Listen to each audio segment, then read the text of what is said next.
24th of February last year. And we all realized that day that it is a Europe, it is a world before and a world after the 24th of February. But at NATO, things were actually, we were well prepared because we knew this was coming. We had warned against it for many months. We had precise intelligence, and we actually shared intelligence, something we normally or usually don't do, about the plans and intentions of Russia to invade Ukraine. So that morning, the early morning, we convened the North Atlantic Council. We activated NATO's defense plans, meaning we added more troops to the eastern part of the alliance, and we stepped up our support to Ukraine. So we had the kind of calm and measured atmosphere here at the headquarters. So meaning that we knew exactly what to do, but we also saw the seriousness and the gravity of what was unfolding in Ukraine.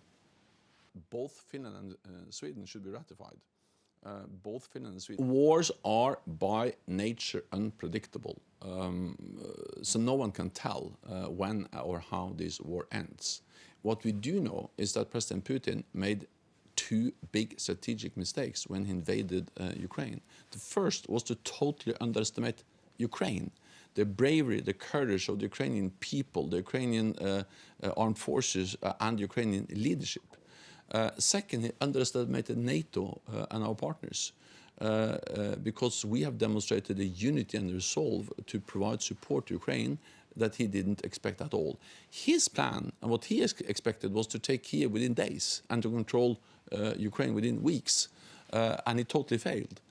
The UN Charter and Ukraine. So if President Putin and Russia stops fighting, then the war will end. We will have peace. If President Zelensky and Ukraine stops fighting, then Ukraine will cease to exist as a sovereign independent nation. So this is not two equal parties. It's an aggressor and a victim of aggression. To ensure that Russia doesn't invade Ukraine. We don't know when the war will end, but what we do know is that when the war ends, we need to ensure that history doesn't repeat itself. This is part of a pattern, Georgia 2008, Donbas, Crimea 2014, and then the full-fledged invasion last year. We need to ensure that we break the cycle of Russian aggression. We need to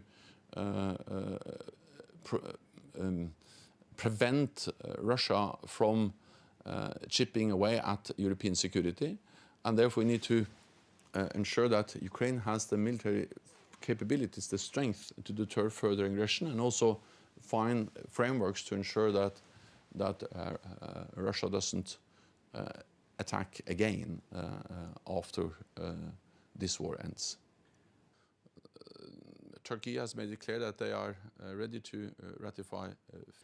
Also, we haven't seen any supplies of lethal aid from China to Russia, but we have seen signs that they are considering and may be planning for that. And that's the reason why the United States and other allies have been very clear warning against that.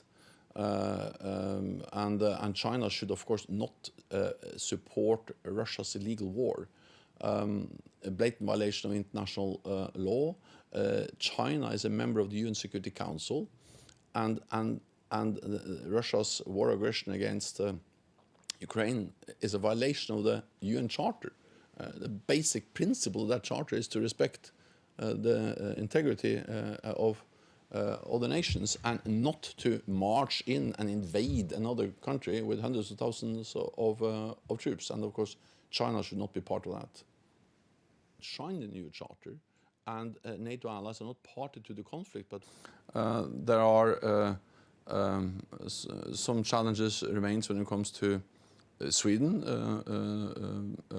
But President Erdogan and I agreed that we should convene a meeting of Turkey, Finland and Sweden here at the NATO headquarters under my auspices mid-March in the near future to address the challenges we face when it comes to Turkish ratification of the Swedish accession protocol. My message is that both Finland and Sweden should be ratified. But NATO reacting. So we see some progress. I welcome that Erdogan, that President Erdogan and I agreed on the meeting that will take place here in Brussels in the near future, and then we need to work on the remaining issues to preserve peace and to remove any room for miscalculation in Moscow.